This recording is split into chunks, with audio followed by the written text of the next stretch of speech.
La entrevista del Telematutino 11, gente importante, a tratar temas importantes. Nos acompaña la doctora Leimi Lora Córdoba. Ella es abogada, pero es experta en temas de seguridad social y de eso vamos a hablar porque es un tema sumamente importante. Buenos días, Leimi. Hola, muy buenos días. Hola, Leimi, qué gusto que estés aquí con nosotros. Gracias, un placer para mí compartir con ustedes y con el público que nos ve y nos escucha en esta mañana. Gracias. Leimi, la ley de la seguridad social, sin más no me equivoco, tiene 20 años, ¿no? Sí, ya es más casi, sí, si estuviera en Estados Unidos ya le dieran licencia para beberse un traguito. Exactamente. Y se ha hablado muchísimo de reforma, el Congreso trabajó en eso, creo que ahora está en el diálogo, pero no, hasta ahora no hay diálogo. ¿Realmente se necesita una modificación de esa ley? Sí, claro que sí, realmente leyes como esa que tienen una connotación humana, una connotación constitucional tan fuerte como lo es el derecho a la seguridad social, tienen que ir evolucionando al mismo ritmo prácticamente que la sociedad, de acuerdo con las demandas de las personas, de cuáles son las coberturas que se necesitan, de cuáles son los procedimientos, exactamente, los procesos que se ponen, los requisitos que se exigen para fines de acceder al beneficio, la mejora en los beneficios también, o sea, establecer iniciativas que garanticen mejores pensiones, mejores coberturas en salud, mejores coberturas para riesgos y enfermedades profesionales. Y eso no se puede hacer vía reglamento, tiene que ser vía la ley. Hay algunas, lo que pasa es que la ley, aún siendo una ley marco, como lo es la 8701 que crea el Sistema Dominicano de Seguridad Social, tiene unas disposiciones que son muy cerradas y no admiten cambios a través de normativas complementarias. Pero la realidad es que sí, que de hecho constantemente los organismos competentes han ido realizando aportaciones, vamos a decir así, que complementan esas disposiciones que ya están establecidas en la norma. Y sí hay resoluciones, porque de hecho, por ejemplo, en el caso de la Superintendencia de Pensiones, tenemos más de 400 resoluciones que han sido aprobadas, algunas que han quedado derogadas, pero prácticamente más del 50% sigue en vigencia. Circulares también que complementan resoluciones de carácter general, igual en la Superintendencia de Salud se tiene un cuerpo normativo de más de 200 resoluciones también, y así el Consejo de Seguridad Social con más de 500. Leimi, obviamente que siendo esto un tema humano, cada día la gente quiere que hayan más conquista, haya más cobertura, y tú dices eso justamente, que debe revisarse para ver la posibilidad de que haya más cobertura, que las pensiones sean también más beneficiosa para los afiliados. Pero ¿realmente es posible esto en la República Dominicana con los ingresos que tenemos, con lo que se pagan las empresas, con lo que se cotiza? ¿Es posible lograr eso? La verdad que tú has dado en el punto neurálgico del sistema, porque al sistema se le acusa de que garantiza pensiones miserables. Y que ganan mucho. Y que gana mucho el que administra y que paga la prestación, pero si nos vamos al origen del por qué unas pensiones bajitas, tenemos que recordar que el mercado laboral, como tú bien señalabas, tiene un problema y es que pagamos salarios bajos.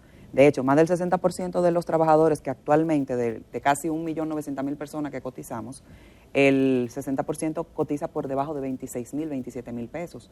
Esa persona, si se pasara toda su vida trabajando, vamos a suponer, de una manera continua, realizando sus cotizaciones, al menos 250, 300 cotizaciones que serían entre 20 y 25 años, esa persona va a recibir una pensión prácticamente al 100% de ese salario, que es un salario deprimido. Ahora, aquellos que sí tienen un salario distinto por encima de esa media de 25 o 50 mil pesos, lo que se estima que va a ser el monto de la pensión oscila entre un 45 y un 60% de cotizar durante el periodo que ya señalé, entre 20 y 25 años.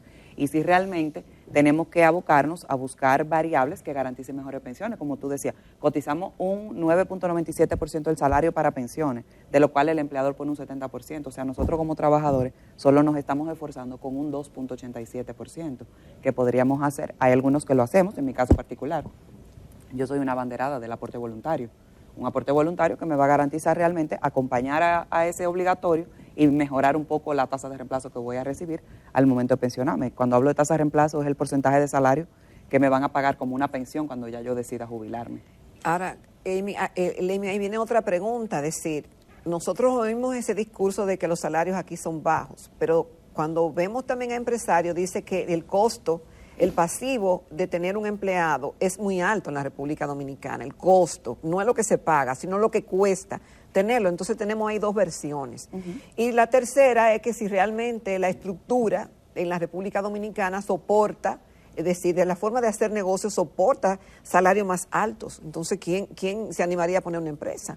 La realidad es que debe acompañarse cualquier incremento, cualquier modificación tiene que venir acompañada, y siempre se ha hablado también, en el caso particular de pensiones. No quisiera entrarme mucho en el tema del mercado laboral, código de trabajo, políticas de trabajo, porque ya es un tema un poco más complicado, como tú bien señalas, y hay una mesa de discusión abierta en el seno del Ministerio de Trabajo, con el Comité de Salarios, más otras comisiones que son las que se dedican específicamente a determinar cuáles son las variables, cuáles son las decisiones o medidas que deben de tomarse para mejorar y garantizar que el trabajador tenga mejores condiciones. Pero en el caso puntual de pensiones, sí realmente el tema de que aportemos más debería venir acompañado justamente de lo que es un incentivo, por lo menos un incentivo de no gravarte el aporte. Y la ley 8701 contempla que las aportaciones a seguridad social no deberían pagar impuestos. Y solamente ahora mismo lo que está sucediendo es que no se está cumpliendo con esa disposición de ley, sino que solamente te ponen exento lo que es el aporte obligatorio, cuando el aporte voluntario también debería venir acompañado de ese incentivo, que generaría que tanto el empleador como el trabajador quizás se motiven entonces a realizar un aporte mayor. Leimi, el modelo nuestro fue una copia del modelo chileno que se lo tuvo como un modelo exitoso hasta que empezaron a pagar pensiones, y eso provocó unos problemas en Chile que todavía se arrastran. Por eso hoy en Chile los dos candidatos son, uno es comunista y el otro es ultraderechista. Entonces, ¿qué va a ocurrir en República Dominicana? Porque en Chile estaba resultando 30% del salario. Sí. ¿Qué va a pasar aquí? Bueno, en Chile también sucede que a diferencia nuestra, solamente el trabajador aporta. O sea, el trabajador es quien asume el costo de su pensión al 100%. ¿Tú estás de acuerdo con eso? No, claro que no. De hecho, nosotros tenemos aquí, como yo te dije ahorita, el 70% del aporte lo realiza el empleador. O sea, la solidaridad del Sistema Dominicano de Seguridad Social viene desde la aportación, no solamente con lo que te garantizo como beneficio, sino que te acompaño también durante el proceso de acumulación de recursos que tú necesitas para recibir un beneficio.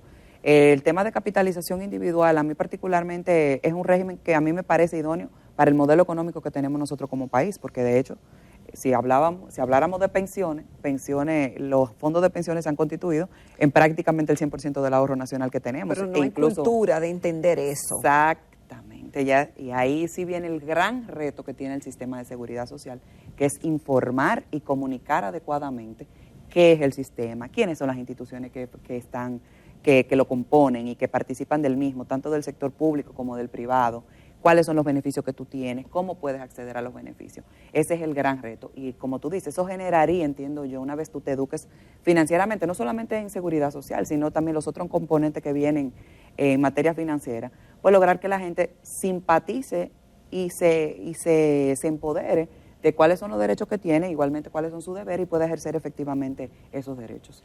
Leimi, sin embargo, hay un ataque contra el sistema hasta tal punto que yo he escuchado economistas que han planteado que volver al sistema de reparto. Explícale al público televidente qué es el reparto y si de verdad conviene volver a un sistema de reparto. El sistema de reparto, si pudiéramos utilizar una frase impactante, es un barrilito sin fondo, sí. Y es un sistema total y completamente... Eso era como el IDCS, ¿no? El Instituto Dominicano de Seguros Sociales, lo que inicialmente fue la Caja de Seguros. Cuando usted está afiliado a un sistema de reparto, todas sus aportaciones van a un fondo común, a partir del cual se pagan las pensiones de aquellos que van jubilándose, o sea, aquellos que van cumpliendo ya con la condición y la edad de retiro, y con el dinero suyo que le pagan la pensión a esa persona. Ahora, ¿qué sucede? La mayoría de esos sistemas son deficitarios porque las aportaciones, las recaudaciones no son suficientes para continuar pagando las pensiones de aquellos que se van retirando. Los cálculos de la edad de retiro le impactan muchísimo porque, por ejemplo, ya tenemos una expectativa de vida que supera los 70 años aquí en República Dominicana, en un país donde no tenemos la mejor calidad de vida, ¿verdad? Según los índices internacionales, los estándares internacionales. Pero en países, por ejemplo, como en Europa, han tenido que extender la edad de retiro, y ya las personas, si no tienen 65, 67 años, no pueden solicitar una pensión, porque no hay forma humana alguna que los estados puedan seguir pagando las pensiones en las condiciones que la pagaban, con lo que se está recaudando, sobre todo si tomamos también en consideración el envejecimiento poblacional, donde lo que están trabajando ahora mismo... El grupo de jóvenes que cotizan no alcanza a mantenerlo vigente. Efectivamente. ¿Y cuál es el costo también de un sistema de reparto? Nosotros aquí aportamos, como yo vuelvo y repito, un 9.97%. En esos países se cotiza entre un 18 y un 33% del salario del trabajador, sin contar lo que un empleador pudiese también aportar en algunos de ellos, porque hay sitios donde... Igual que en Chile, solamente el trabajador aporta. O sea, que habría que sacar el cálculo para que ustedes vieran cuánto costaría para nosotros, para un trabajador dominicano, que ya estamos diciendo que gana poco dinero, y de hecho es así, y de hecho ustedes también lo están viviendo, aquellos que que estuvieron en su momento afiliados al IDCS o bajo el amparo de la ley 37981 de servidores públicos, que no duran 1, 2, 3, 4 años en cola para que le puedan pagar una pensión en lo que el Estado de 3.000 logra. pesos y de 5.000 pesos. Exactamente. Ahora mismo la mínima después del 2018 son 10.000, pero igualmente en lo que tú llegas ya los 10.000 pesos no te dan para nada y no te las reconocen retroactivas. Ni para los medicamentos que hay que tomar a cierta Así edad. es. Sí, así es. Bueno, continuamos esta mañana en Telematutino 11 conversando con la doctora Ley Milora Córdoba, quien es abogada, experta en seguridad social. Un tema que ha tomado cuerpo y que la gente cada día quiere conocer más cuáles son sus derechos, cómo puede vivir mejor, pero que también las empresas tienen sus dudas y tienen sus preocupaciones al respecto. Hay un modelo, Leimi, que podamos imitar, que sea justo y que sea beneficioso, que no sea beneficioso para el empleado, pero que no sea oneroso para el empleador.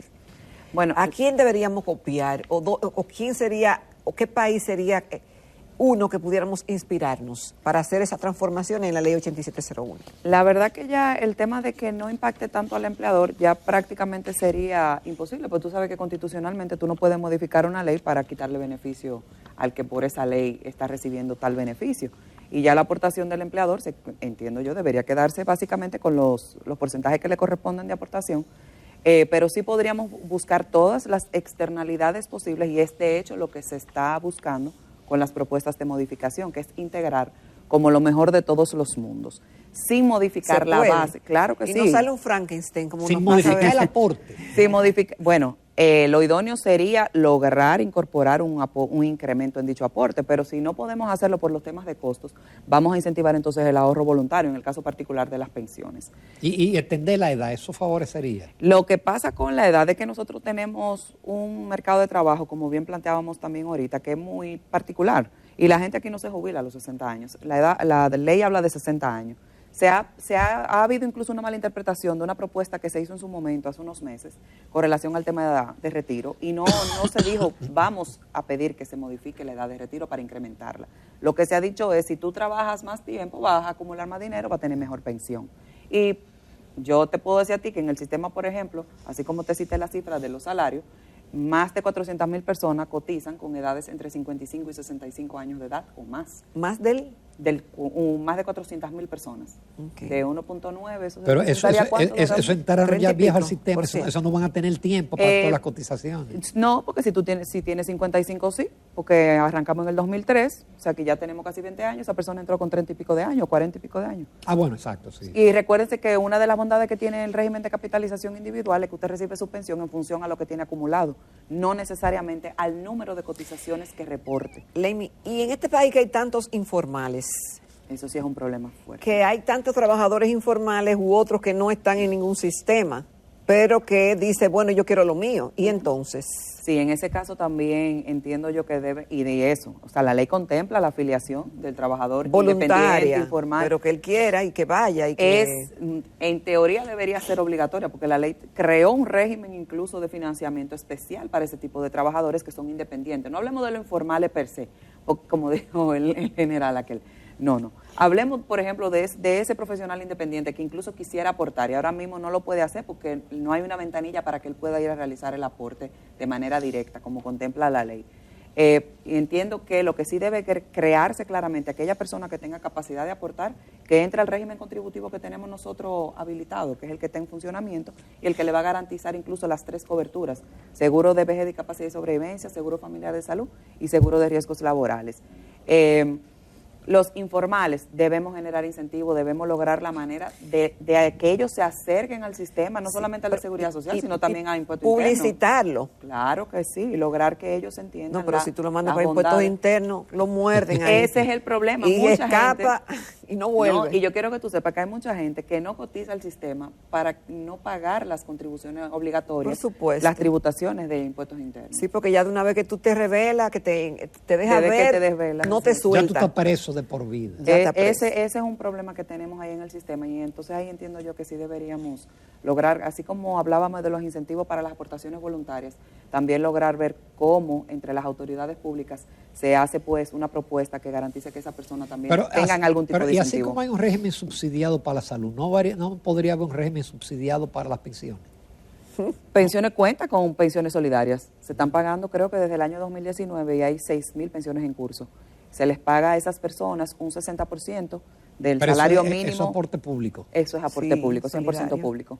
Esa persona tiene que pasar por un proceso de calificación y luego de que se evalúa y se establece que sí, que cumple con las condiciones para recibir el beneficio, entonces se somete a la Dirección General de Jubilaciones y Pensiones, la cual verifica que real y efectivamente cumplieron con todas las exigencias y entonces se procede a solicitar la disponibilidad presupuestaria y a incluirlo entonces ya en la nómina de pensiones solidarias. Leimi, la devolución del 30% que tiene tantas simpatías en el Congreso y en muchos trabajadores. A mí mucha la gente que en la calle me para y me dice, ¿cuándo por fin van a hable de eso? Te pusiste a apoyar eso. y yo tenía que explicarle que yo no simpatizo con la idea, pero ¿cuál es tu opinión? No, yo no simpatizo. Yo abiertamente no simpatizo con el retiro del 30%. Tiene media audiencia de enemigos. Yo lo sé, media no. Yo sé que es un chismá. No, pero lo que pasa es que yo entiendo que lo primero que uno como trabajador, como afiliado al sistema y como futuro pensionado, tiene que proteger pues ese ahorro provisional, recordando siempre que lo que estamos aportando al sistema de pensiones es una aportación, valga la redundancia, que hacemos para lograr tener una pensión cuando lleguemos a la edad de retiro. Si retiro ese dinero ahora, que voy a redundar en un impacto negativo a la economía nacional, donde no solamente me voy a afectar a mí, sino que voy a afectar al colectivo. Cuando saque el dinero, ese dinero se va a diluir, se va a volver nada. ¿Ese dinero está en Hacienda o en el Banco Central? Más del 70% está colocado en bonos. Leimi, hemos escuchado durante todo este tiempo de que esa ley hay que modificarla, que hay que quitarle, que las AFP tienen demasiado beneficio como intermediario, que eso es un gran negocio para ellos, que ganan demasiado y que los trabajadores no. ¿Cuál es tu opinión al respecto? No, yo puedo hacer una aclaración y es que realmente si usted revisa su estado de cuenta, el trabajador más del 50% prácticamente de lo que está acumulado se ha generado por la gestión de las inversiones que han hecho las administradoras de fondos de ¿Han sido pensiones. bien gestionadas? Sí, han sido muy bien gestionados. Y de hecho usted recibe su estado de cuenta cada 6 meses por ley y las administradoras de fondos de pensión han generado un informe mensual que te llega ya sea electrónico o a tu celular, porque también lo mandan por mensaje SMS o te llega físico y tú puedes observar claramente cómo se va incrementando esa aportación que tú tienes. De hecho, si lo lees con detenimiento, aproximadamente el 14% de lo que está ahí acumulado es lo único que tú has aportado. Lo otro, más de un 30% del empleador. Es de la gestión de la AFP. Y lo otro ha sido generado por las inversiones y la rentabilidad generada por dichas inversiones. O sea, que ella gana mucho. Ya lo que tiene, en el año 2020 incluso, se cambió la modalidad de comisiones que ellas tenían y de tener una comisión administrativa por producto de las aportaciones más una complementaria, se quedaron con una sola comisión por saldo y ahora ya lo que cobran es un 1.15%, que se va a ir reduciendo hasta el 0.75%, me parece. En ¿Y eso año de qué? 2029. ¿Eso del aporte o de la ganancia? No, de la ganancia de las inversiones. O sea, ya ni siquiera se afecta el aporte y ya tampoco se afecta la rentabilidad del trabajador. Y de hecho, en eso se ha creado un error o una confusión. Muy grande. Porque dicen que ellas ganan más que el empleado. Lo que pasa es que si lo ven en número bruto, porque Claro, ella es una porque empresa que administra el dinero de 500,000, 600,000, 700,000 trabajadores. Si vemos esos números, evidentemente una sola tiene mucho dinero, generaría mucho dinero, pero también ella tiene muchos costos, como por ejemplo una cuenta de garantía. El 1% de ese fondo que ella administra, con su capital lo tiene que tener en una cuenta que se llama cuenta de garantía de rentabilidad Pero de los fondos. Con su patrimonio. Con su patrimonio, no del patrimonio No. de las cotizaciones que aparta. No, del una dinero parte. de ella como empresa. Ella tiene que tener una cuenta que si pasara algo con las inversiones que realiza, ella tiene que responder y colocar ese dinero en los fondos de pensiones del trabajador. De hecho, los fondos de pensiones son un ente jurídico, son una persona jurídica con un RNC separado, se administra totalmente separado de lo que es el patrimonio de la AFP. Leimi, muchísimas gracias Ay, a por ustedes. todas estas informaciones Gracias. tan Gracias, interesantes y que despejan dudas porque se han creado una especie de cuentos urbanos con relación al sistema de pensiones. Como siempre, especialmente. nos faltan informaciones. Sí, sí, Muchas veces hablamos de lo que no sabemos. Exactamente. Así Muchísimas es. gracias por tu Gracias a participación. ustedes.